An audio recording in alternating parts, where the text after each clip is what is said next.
నిరుద్యోగులకు ప్రభుత్వం శుభవార్త తెలిపింది. ఆర్టీసీలో ఖాళీగా ఉన్న పోస్టులు భర్తీ చేయనున్నట్లు ప్రకటించింది. 1000 డ్రైవర్ పోస్టులు, 743 శ్రామిక పోస్టుల భర్తీకి తెలంగాణ పోలీసు నియామక మండలి నోటిఫికేషన్ విడుదల చేసింది. ఆసక్తి ఉన్నవారు అక్టోబర్ 8 నుంచి 28 వరకు దరఖాస్తులు స్వీకరించనున్నట్లు తెలిపింది.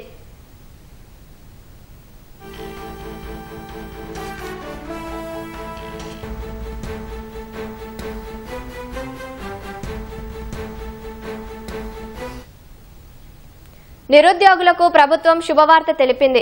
ఆర్టీసీలో ఖాళీగా ఉన్న పోస్టులు భర్తీ చేయనున్నట్లు ప్రకటించింది. 1000 డ్రైవర్ పోస్టులు, 743 శ్రామిక పోస్టుల భర్తీకి తెలంగాణ పోలీసు నియామక మండలి నోటిఫికేషన్ విడుదల చేసింది. ఆసక్తి ఉన్నవారు అక్టోబర్ 8 నుంచి 28 వరకు దరఖాస్తులు స్వీకరించనున్నట్లు తెలిపింది.